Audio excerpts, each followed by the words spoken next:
माई science academy में आपका स्वागत है। आज हम देखेंगे ब्लड ग्रुप के बारे में। देखो, ब्लड ग्रुप हम एंटीजन के आधार पर देखते हैं, ठीक है। अब एंटीजन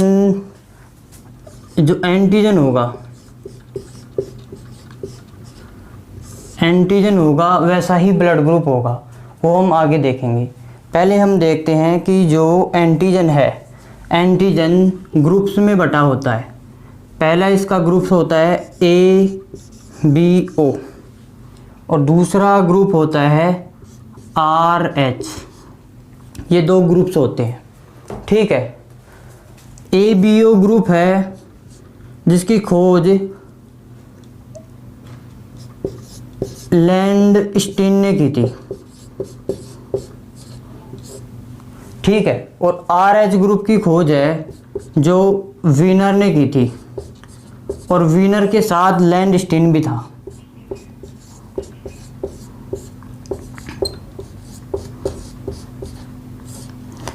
ठीक है। तो लैंडस्टीन ने ABO सिस्टम की खोज की थी, जबकि वीनर और लैंडस्टीन दोनों ने मिलकर RH सिस्टम की खोज की थी। ये 1919 में किया था, ठीक है। अब और ये 1940 में किया था। अब ABO सिस्टम में क्या होता है कि इसमें दो एंटीजन पाए जाते हैं, A और B। इन्हीं A और B एंटीजन के आधार पर ब्लड ग्रुप को बांटा गया है, ठीक है। ये A और B एंटीजन है जो RBC की सतह पर पाई जाती है, RBC की सतह पर, ठीक है। और एंटीबॉडी होती है जो प्लाज्मा में पाई जाती है। अब देखते हैं कि कैसे ब्लड को बांटा गया है, कैसे ब्लड ग्रुप बनता है, इसकी हम सारणी बनाते हैं।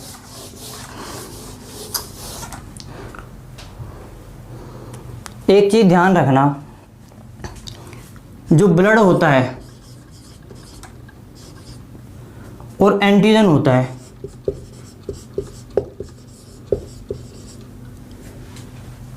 जिस प्रकार का एंटीजन होगा वैसा ही ब्लड ग्रुप होगा।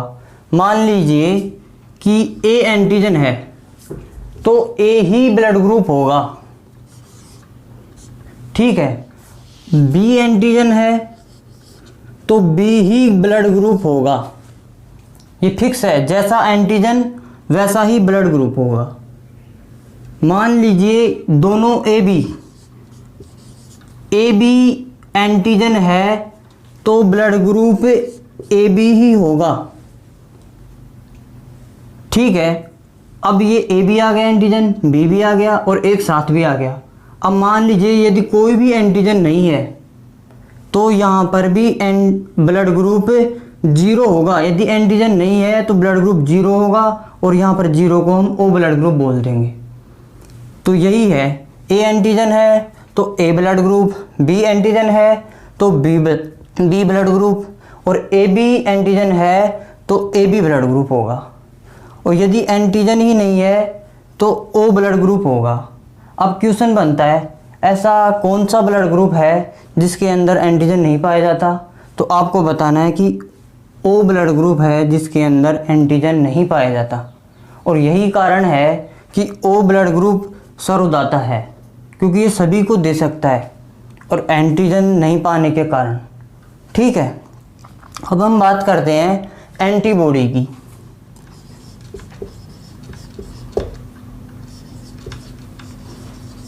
एंटीबॉडी की, जैसा एंटीजन है उसके विपरीत एंटीबॉडी होती है। देखो, यहाँ पर A एंटीजन है तो इसके विपरीत B एंटीबॉडी होगी इसमें। मान लीजिए B एंटीजन है तो यहाँ इसके विपरीत A एंटीबॉडी होगी, और AB दोनों ही एंटीजन आ गए तो यहाँ पर एंटीबॉडी ही नहीं होगी, क्योंकि दोनों एंटीजन आ चुके हैं यहाँ पर, तो एंटीबॉडी नहीं होगी।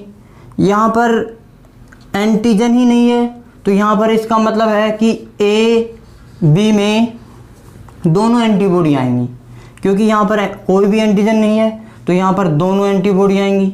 तो आपको ये क्वेश्चन और पूछ सकता है कि कौन सा ब्लड ग्रुप है जिसके अंदर एंटीबॉडी नहीं है। तो हम देख सकते हैं कि antibody A B blood group के अंदर नहीं है। तो ए बी ब्लड ग्रुप को सर्वदाता कहते हैं। तो उसका कारण यही है कि वो सर्वग्राही कहते हैं, और सर्वग्राही का कारण यही है कि उसके अंदर एंटीबॉडी मौजूद नहीं होती, और एंटीबॉडी नहीं होगी तो सभी के पास ब्लड ले सकता है। ठीक है, तो यही कारण है। अब आप देख सकते हैं कि ओ को तो बोलते हैं सर्वदाता,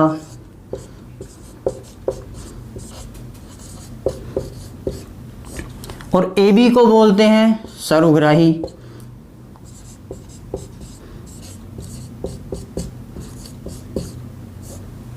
ठीक है, अब ओ में सर्वदाता क्यों कहते हैं? क्योंकि इसमें एंटीजन नहीं होता, एंटीजन अनुपस्थित।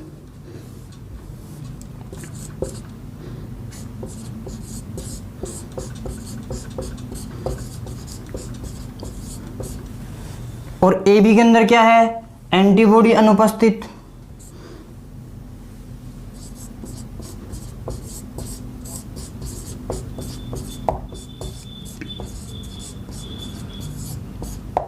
ठीक है, तो ये चीज़ हमें ध्यान रखनी है। क्वेश्चन इन्हीं पे बनता है। ए बी है, सर्वग्राही होता है, एंटीबॉडी अनुपस्थित होती है। अब हम देखते हैं कि ये जो ब्लड है ये किन किन को ब्लड दे सकता है, कैसे क्या होता है ये देखते हैं। पहले देखते हैं कि ये दे किसको सकता है।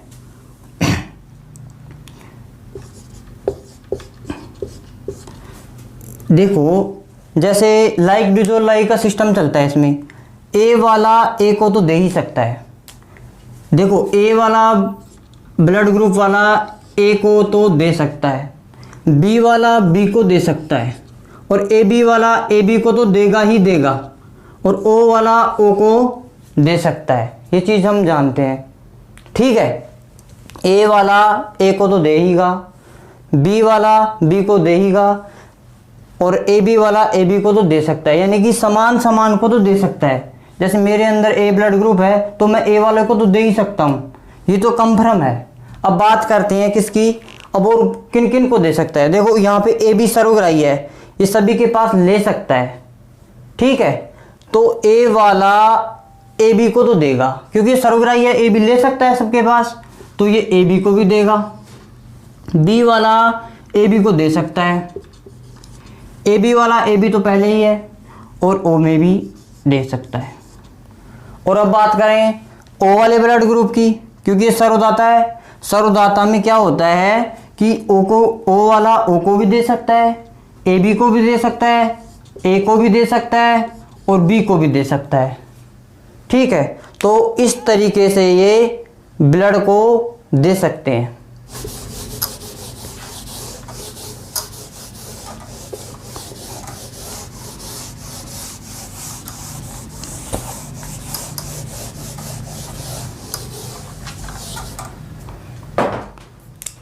आरएच कारक,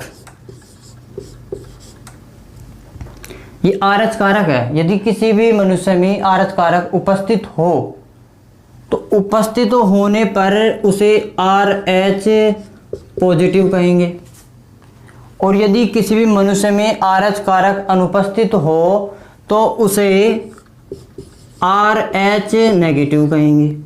ठीक है, ये इस पर बटा होता है कि उपस्थित होने पर RH पॉजिटिव और अनुपस्थित होने पर RH नेगेटिव। ठीक है, अब देखते हैं कि ये RH कारक क्या है। देखो, ब्लड दो RH पॉजिटिव है, जो हमारे भारत में यदि देखा जाए RH पॉजिटिव ब्लड है जो 93% लोगों में पाया जाता है, जबकि RH नेगेटिव वाला होता है जो 7% पाया जाता है। ठीक है, यानी कि RH नेगेटिव 7% पाया जाता है। मान लीजिए जैसे कि O ब्लड ग्रुप है, और O ब्लड ग्रुप वाला क्या कर सकता है, दे तो सभी को सकता है, लेकिन लेने का काम सिर्फ O के पास ही कर सकता है वो। यदि O वाले के पास नेगेटिव हो तो इसके चांस, ब्लड मिलने के चांस बहुत कम होते हैं। जैसे O नेगेटिव है, जैसे वो मूवी है अपने रे सुल्तान, सुल्तान मूवी में देखा होगा कि उसमें उसका ओ नेगेटिव ब्लड रहता है।